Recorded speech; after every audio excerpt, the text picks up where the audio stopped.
Europe 1, il est 8h37, l'heure de la revue de presse. Avec Natacha Polony. Bonjour Natacha. Bonjour Thomas, bonjour Julie, et bonjour à tous. Ce matin, en une de vos journaux, on se plonge dans l'histoire, on côtoie la légende, on réveille les vieux démons, la dépêche du midi, retour vers le futur. Sud-Ouest, comme on se retrouve, français et allemands bien sûr, le Havre Presse, la revanche, le Parisien, une autre histoire. Alors la Provence, elle, a choisi la langue de l'adversaire. Warum nicht ? Pourquoi pas ?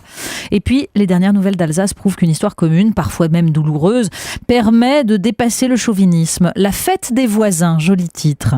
Libération saisit l'occasion pour nous parler de ce modèle encombrant et joue le jeu des comparaisons. France-Allemagne, l'autre match. Et puis pendant ce temps, le Figaro, lui, poursuit l'exégèse de la défense sarkozienne. Faut-il interdire aux juges de se syndiquer ? France-Allemagne pour commencer ?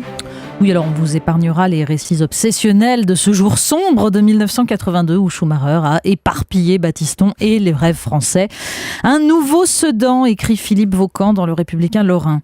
Mais plus encore qu'une métaphore de l'histoire, la confrontation France-Allemagne relève ce matin de l'analyse géopolitique. L'Allemagne est énervante, écrit David Guevard dans Le Courrier Picard. Elle fait mieux que nous dans tous les domaines. Sans panache, concède-t-il, avec discipline. Mais en sport, c'est le résultat qui compte. En politique et en économie, tout. Évidemment, Libération rééquilibre, se livre à une étude comparative minutieuse et le résultat est censé nous rassurer. En cinéma, en style, en nombre de victoires à l'Eurovision, nous les battons à plate couture. Même leur bière n'a aucun goût, figurez-vous. Bon, gageons que Nicolas Bétou, qui signe l'éditorial de l'Opinion, trouverait ça un peu léger comme argumentation. Pour lui, la compétition a lieu tous les jours et, dit-il, c'est un choc de puissance et un peu partout, l'Allemagne l'emporte sur la France. Bon, il ne précise pas que cette victoire se fait sur le champ de ruines des voisins laminés. Il ne dit pas non plus s'il est responsable de cette victoire. Ne seraient pas par hasard ceux qui nous expliquent depuis tant d'années qu'il nous faut à tout prix adopter ce fameux modèle allemand. Il y a un autre affrontement beaucoup plus grave dans la presse, c'est celui entre Israël et la Palestine. Oui, c'est une confrontation terrible celle-là, une confrontation de deux tragédies qui viennent encore réveiller cette histoire. Tous vos journaux reviennent sur l'assassinat de Mohamed, adolescent palestinien, après celui de 3 jeunes Israéliens. Mais il faut lire l'article de Libération pour comprendre comment se perpétuent les mécaniques de haine. Aude Markovitch a tout d'abord interrogé la mère de Mohamed, qui réclame que les assassins de son fils subissent le même sort que ceux des 3 jeunes juifs, voire leur maison détruite. Derrière ces mots, on sent l'inégalité fondamentale destructrice entre Israéliens et Palestiniens, l'impuissance, la frustration. Mais aussitôt, elle ajoute qu'elle ne croit pas à cette histoire d'enlèvement de 3 Israéliens.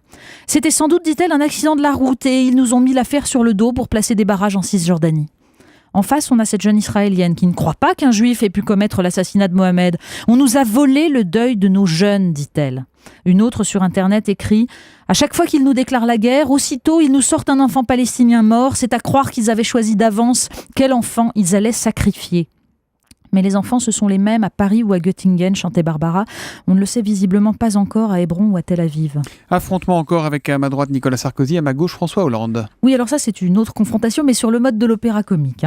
On n'en finit plus d'analyser l'intervention de l'ancien président, de disserter sur l'indépendance des juges et de s'amuser des croche-pieds entre camarades. Faut-il interdire aux juges de se syndiquer ? Alors dans l'Opinion, un avocat répond « L'appétence des hauts magistrats pour les décorations me paraît beaucoup plus préoccupante que l'existence de syndicats. » Mais dans Marianne, Jean-François Kahn signe un éditorial intitulé « Du vrai Sarkozy au vrai Hollande ». C'est le deuxième d'ailleurs qui fait la une du journal avec cette image d'un Hollande auquel on ôte son masque et ces mots « l'homme qui n'aimait pas les autres ». Le fondateur de Marianne rappelle le fameux numéro intitulé « Le vrai Sarkozy » entre les 2 tours de 2007, portrait de la frénésie et du narcissisme. Le fait que l'affaire Big Malion révèle l'existence au sein de l'UMP d'un véritable clan mafieux dont tous les membres, y compris l'inénarrable Balkany, sont personnellement liés au système Sarkozy, est, écrit Jean-François Kahn, autrement plus préoccupant que le fait qu'il ait cherché des renseignements sur les procédures le visant. Et côté Hollande ? Côté Hollande, une conception cyniquement molétiste de l'action ou de l'inaction politique qui, en exacerbant toutes les frustrations rageuses, risque d'ouvrir un espace de plus en plus large au Front National. Oui, dans un match, le gagnant n'est pas toujours une des 2 équipes sur le terrain. On enchaîne avec non pas les enfants de la télé, mais les enfants et la télévision. Mais oui, ça c'est un peu plus loin dans Marianne. Élodie Emery s'est collée devant la télévision, cet écran magique qui occupe les enfants en moyenne 1h56 par jour. histoire de savoir un peu ce qu'ils y trouvent sur ces chaînes pour enfants. Des séries où on chante en espagnol, alors ça c'est l'alibi éducatif du père débordé. Des histoires trépidantes qui multiplient les risques d'hyperactivité, disent des psychiatres, en les rendant allergiques à la lenteur des situations réelles. Et puis des jeunes filles ultra maquillées, obsédées par leur apparence et qui permettent à Juliette, 8 ans, cette remarque pénétrante. Les blondes sont bêtes et méchantes. Mais le papa d'Ewen, 5 ans, trouve ça très pratique, les chaînes de télé pour enfants. Si tu as un problème, Ewen, tu appelles Gulli. Ben oui, la chaîne est sur le canal 18, le numéro des pompiers. Oh, génial. Mais oui, on vous a dit que c'était de la pédagogie. Ah ouais, et puis Gulli, c'est une très bonne chaîne, Voilà. Une chaîne qui fait partie du groupe.